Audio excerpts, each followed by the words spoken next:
Hi, I'm Paul Golden. We have some time together for this presentation and discussion, which I want to be participatory for us all to be involved. So I invite the beginning to be with one breath, just to become aware of that. Then to think about our own birth. How were we born? And how do we help others with their births? Just be mindful of the breath now, each breath, one breath at a time. And this helps us to be in balance, certainly helps me to become aware and able to respond. So that awareness gives responsibility. We're going to look at humanizing childbirth. What does that mean? Simply respectful, gentle, autonomous birth where the woman is the centre of the care. What do we have? We have system care, where the system is the centre of the care more than the woman. And the baby. The mother-baby is one unit together. So what are the cases? In Brazil, it's quite obvious. There's the Ricardo Jones and his wife, a midwife Cesar, who have been convicted of a criminal offence, not manslaughter, but far worse, murder. Murder requires intent. Manslaughter requires extreme recklessness. Neither of these things would apply in any case where there is a baby with a congenital abnormality and people have done all that they reasonably can. When we have persecutions, they're where prosecutions have a conflict of interest, an ulterior motive. For example, in Brazil, it is well declared that home birth is something the state wants to stop, the state being the prosecutor, the judges, and part of the justice system. They want to stop it because there's fear and control. So if everything in life is love or fear, why does fear creep in so much? Is there even a fear of love? Is that possible? Is that what's happening? How was the judge born? How was the prosecutor born? So yes, how we are born matters. I myself am born at home, 41 weeks, with a surprise twin behind me. I then work with twins and breech and home birth, although I have also worked in hospitals and in intensive care units for adults, for children, and for premature and sick babies. So I have both worlds. Even the paediatric world and the midwifery world are two different worlds that don't always communicate as much as they need to. What I'm coming on to is actions. We can talk about things, we can show you photographs, we can get happy clapping, even angry clapping and emotional. But what will change? Only if we take actions. The actions I advocate are legal actions. It can also be just holding a question in mind if you're a doula, a birth worker who doesn't think they have a voice, or the state will penalise you. You can hold that question, be in balance, take that breath, and see what changes around you. It could get better, it could get worse. Now the legal actions I advocate are simply the human rights actions focused on Article 8, the right to private and family life. That provides for families and women to choose how and where to birth. That implies with whom. So people can choose a home birth. Why are they coerced into going into hospital for induction or cesarean or other unnecessary medical and surgical treatments? To some extent that's for others to answer. Bodily autonomy is the main focus. Nobody can touch, and even I would suggest even talk, for example, about risks in pregnancy. We need permission to talk about that. So everything is as far as the woman allows. Again, as far as the woman allows, and what the law provides. The law provides for bodily autonomy, and the woman may not allow to be touched. Yet people will force her to do things either verbally or physically in hospital. That's called obstetric violence. For me, it's quite simply violence. Violence is assault, the threat of touch or unwanted touch. Battery is the unwanted touch. Trespass to the person is also unwanted touch that you haven't given permission for. Sexual violation is where there's intimate examinations and there's no consent for that. So that's coerced or forced. Manslaughter, there's a couple of types. There's gross negligent manslaughter and there's corporate manslaughter. The first one is more for an individual, the second one is more for an organisation like a hospital. Even in the UK, in Nottingham, there's been recorded 2,000 preventable deaths to babies. So the police have begun an investigation into corporate manslaughter. It's very rare that an organisation is taken action against, whereas an individual at a home birth, as we all know too well, will have actions taken against them very easily, even when they transferred to hospital, may have recommended that somebody doesn't have a home birth.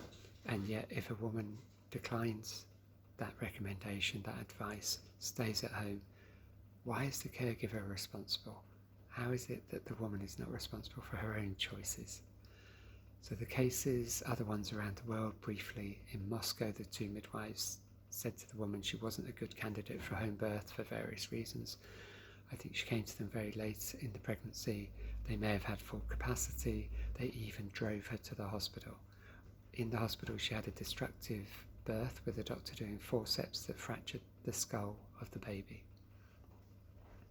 Tragically, the baby died a few days later after the grandfather, who was very upset, I'm sure very angry, took action against the hospital and the doctor and failed. He then took action against the midwives. They thought the case had been resolved. They went back to a court hearing just to have it finalised, when within 1 minute they were taken away to another jail, imprisoned, with a sentence for Svetlana of 5 years, for Karina 2.5 years, both with labour. They work from morning till night. That's one case, that's Moscow, so we hope they will get freed. There was no defence allowed, no defence witnesses.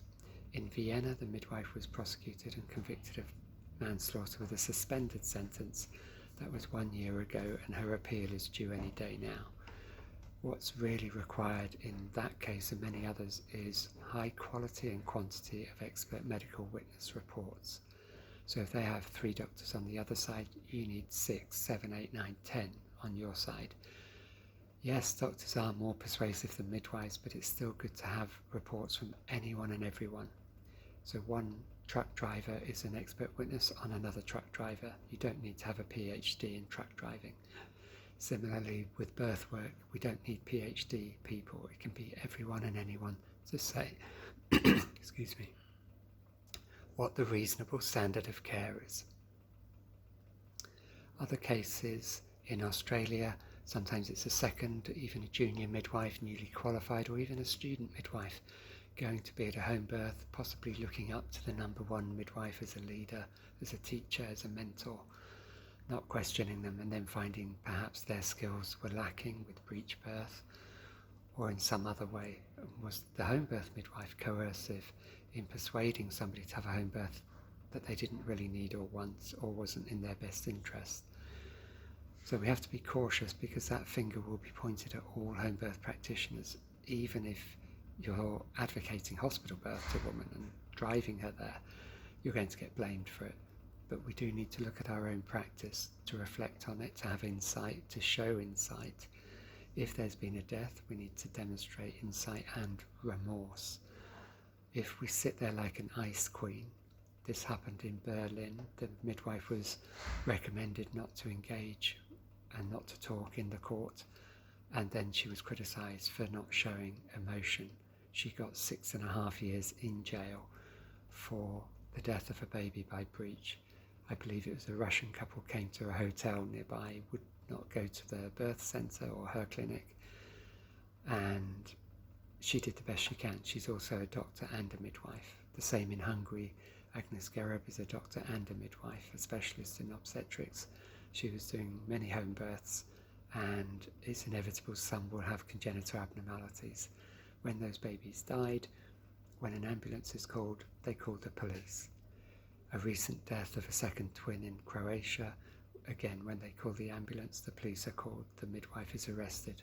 That was an international travelling midwife who was lucky that the judge initially, for the first hearing, had twins herself and said, this is a kind midwife come from another country to help the families in our country. She can go home on bail to be with her family, her grandchildren.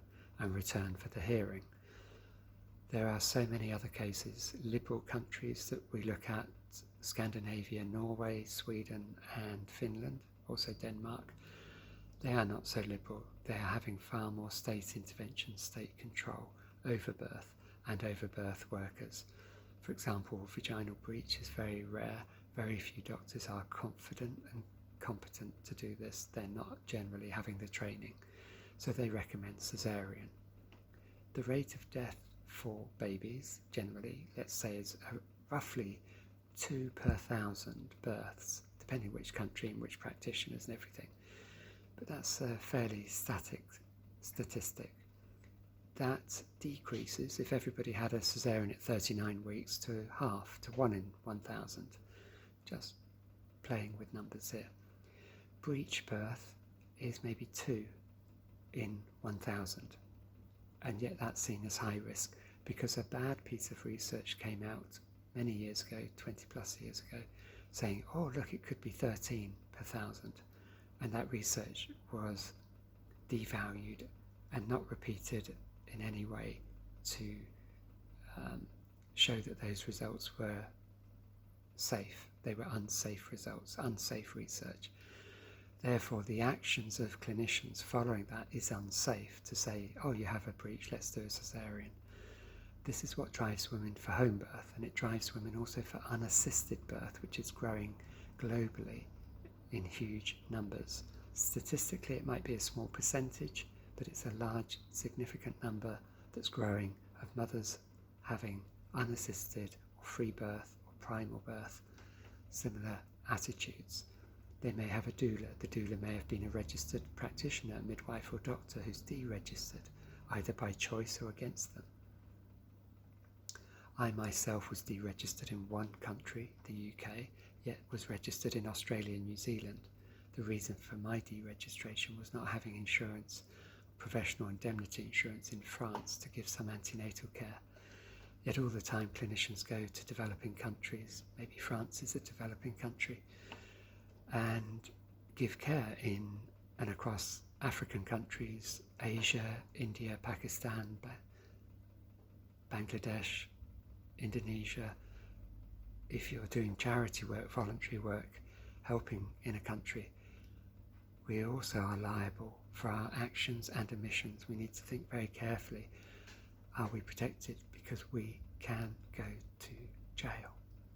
And this is something people know only too well in Brazil. We're very hopeful the appeal will be successful. I'm focused on 2 things. The appeal, yes, be as proactive as we can in the original case, the defence and the appeal.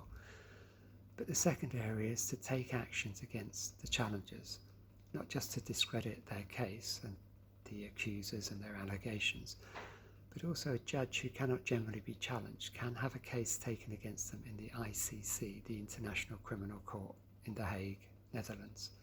This is an international court, so anybody can send a complaint in with the name of the judge, for example in Brazil, as I have done, but also the systems where the social workers are sent or threatened with being sent to take a baby away because somebody doesn't give vitamin K to their baby or doesn't agree to induction. There's another body with the United Nations called, it's a committee, the Elimination of Discrimination Against Women, CEDAW. And this ruled against Spain when a woman was forcibly taken by police to a hospital to have medical care and induction that led to cesarean and disastrous consequences of harm to the mother and baby. The UN CEDAW made a judgment which is quite rare. They mostly make recommendations. They are increasing some of their judgments in favour of individuals against the state. However, Spain in that case continues, doesn't always follow this ruling, but it does help shine a light, as you and I individually can do. And when we get judgments, whether it's from UN CEDAW, the ICC, be very rare and lucky to get those, we can take judgments ourselves in small local county courts where the hospital have overstepped their mark, where the state have overstepped its mark, where police, social workers, medical staff, whoever it is, have abused somebody, have coerced them. This is violence, obstetric violence. We need to take our own actions as individuals, whether we are receiving healthcare or providing it. So providers also have secondary trauma. We're witnessing and we feel complicit in traumatic treatments to mothers and babies, even simply separation of the mother and baby. They can and need to be together. Even after a cesarean with general anaesthetic, the baby can be with the mother. For all the reasons we know about the microbiome and all the reasons we don't know, we don't articulate. But would any of us successfully take a baby away from any other animal, particularly a primate? Probably not. So this has been a brief introduction to my world of work in about 15 minutes. I welcome questions and collaboration and simply invite people to fill in a piece of paper called Statement of Fact: what happened, where it happened, who did it, how you felt, what the damage, what the harm was, signed, dated, and a statement that it is a true statement, and you recognise if anything is later found to be untrue, you are responsible for everything in the statement, including facing any criminal charges. So having an affidavit, as it's called in America, or a sworn statement, it can be more powerful with a notary signature or another witness to sign and say they've witnessed your signature. That then gets filed in the courts and you've got power on your side. You've got the courts beginning a process. Even if that case fails, then another. We need 10, 50, 100, 1,000 cases. But each one can make a difference. The case against Hungary has helped many other families. When they're negotiating with the hospital, they can say, look at this case, you have to provide a caregiver. If the hospital doesn't have one, they may employ an independent caregiver to provide home birth care or breech birth care or twin birth care or triplet birth care, whatever's required, because they're afraid of the cost of going to court. They're afraid of the embarrassment of their public and personal reputations. These are powerful tools that we can use and take illegal actions. That's it for now with this. Thank you.